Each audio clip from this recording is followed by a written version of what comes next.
Você já parou para pensar no que acontece nos corredores vazios de um hospital quando a cidade inteira dorme? Enquanto o silêncio toma conta e as luzes piscam de forma irregular, os profissionais da saúde enfrentam não apenas o cansaço, mas também algo que nem todos conseguem explicar. Enfermeiras, aquelas que cuidam incansavelmente dos pacientes, são muitas vezes testemunhas de fenômenos que desafiam a lógica. Há quem diga que certas histórias não devem ser contadas, que há forças proibidas que preferem permanecer no anonimato. Mas e se esses relatos forem mais do que simples lendas? Hoje, você vai conhecer 3 histórias reais, assustadoras, vividas por enfermeiras durante o turno da noite. Prepare-se para uma jornada entre o mistério e o inexplicável, onde cada sombra e cada som podem esconder segredos sombrios. Se você acha que hospitais são lugares de cura, essas histórias podem fazer você repensar. O paciente do quarto 304. No coração de Belém, no Pará, um hospital municipal antigo guarda segredos que poucos ousam explorar. Entre corredores estreitos e salas impregnadas pelo cheiro de éter, Júlia, uma jovem enfermeira, enfrentava seu primeiro plantão noturno. Era uma noite abafada e pesada, como se o ar carregasse mais do que apenas a umidade da Amazônia. Os colegas já haviam mencionado, em tom de brincadeira, que os plantões noturnos eram assombrados por histórias que misturavam fatos e boatos.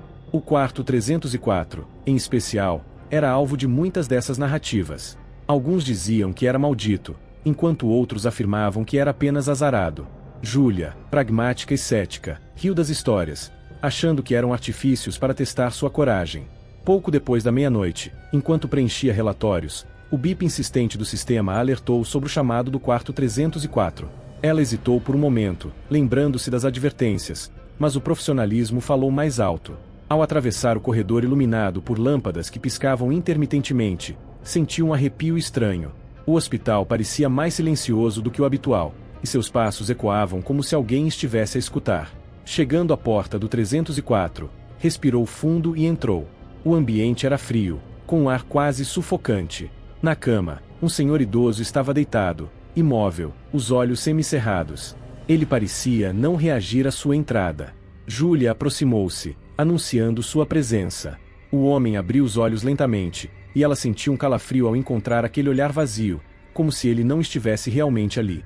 Você pode me ajudar? Ele murmurou, a voz fraca e arrastada. Sem hesitar, começou a checar os sinais vitais, mas algo não estava certo. O monitor cardíaco exibia uma linha reta, sem qualquer registro de pulsação. Alarmada, ajustou os sensores e tentou reiniciar o equipamento, mas nada parecia funcionar.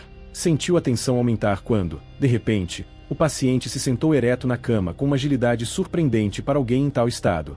Ele a encarou com um sorriso perturbador. Você me leva ao corredor? Está tão escuro lá dentro. A estranheza do pedido fez com que Júlia congelasse. Sua mente tentava racionalizar o momento, mas o medo começava a se infiltrar. Antes que pudesse responder, o idoso segurou seu braço com uma força sobre-humana. O contato foi gelado, e Júlia sentiu como se a energia de seu corpo fosse sugada. Reagindo por instinto, ela se desvencilhou e recuou apressada, derrubando o suporte de soro no processo.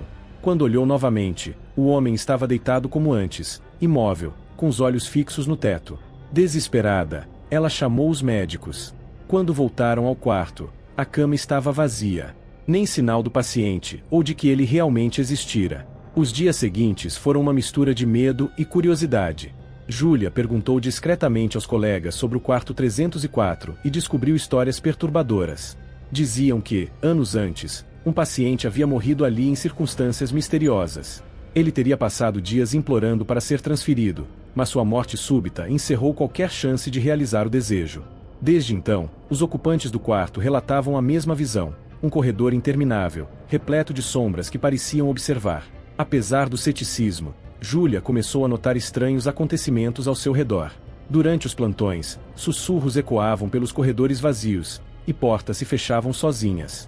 Em uma noite de folga, Júlia recebeu uma carta anônima embaixo da porta de seu apartamento.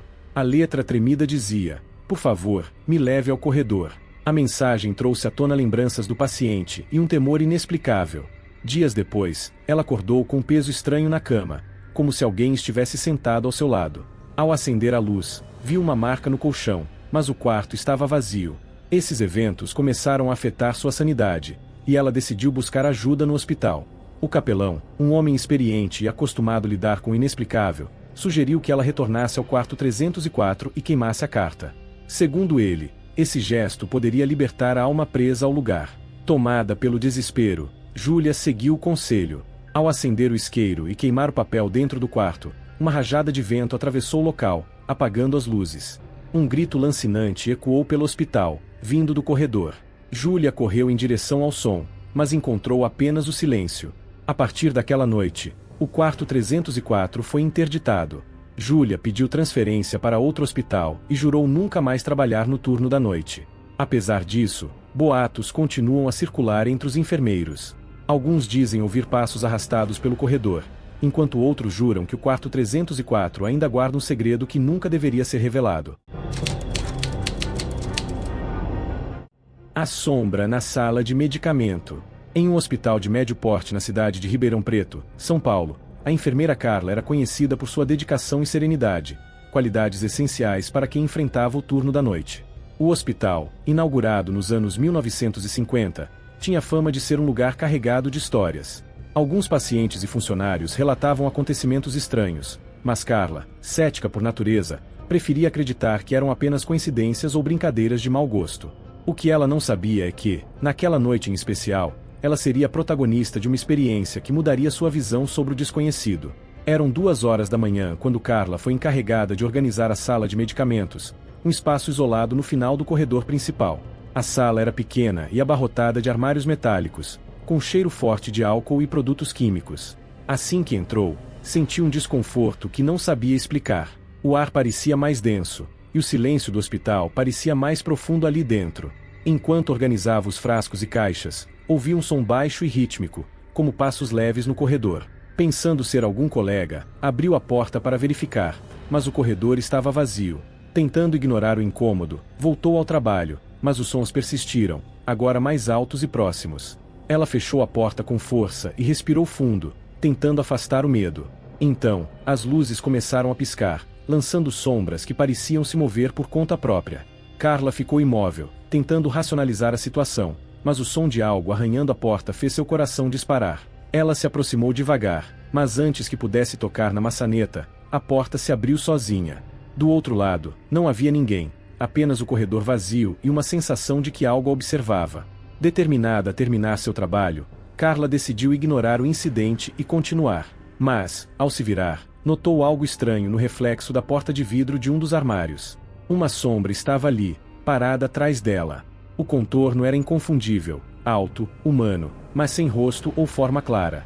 Ao se virar para encará-lo diretamente, não havia nada ali. O medo se tornou quase insuportável, mas Carla se recusava a abandonar o turno. Ela começou a recitar orações baixas, algo que sua avó sempre dizia ser eficaz contra o mal. Nos dias seguintes, Carla contou o ocorrido a alguns colegas, que revelaram uma história assustadora. Há décadas, um funcionário do hospital havia tirado a própria vida na sala de medicamentos após uma acusação injusta de roubo. Desde então, vários enfermeiros relataram sentir sua presença ou ouvir sons inexplicáveis no local.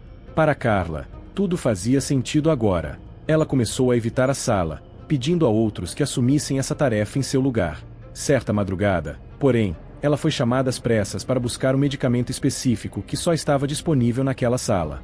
Relutante, pegou as chaves e se dirigiu ao local. O ambiente parecia ainda mais opressor do que antes. Quando abriu um dos armários, encontrou um bilhete amarelado preso com uma fita adesiva. Nele, estava escrito: "Eu não fiz isso.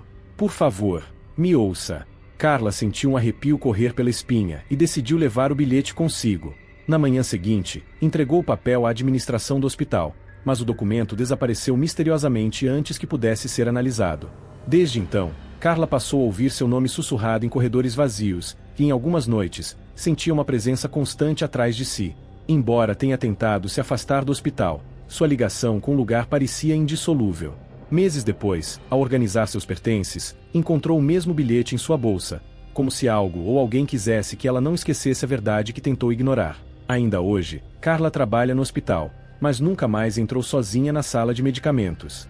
O hospital mantém silêncio sobre o caso, e a maioria dos funcionários prefere não discutir o assunto.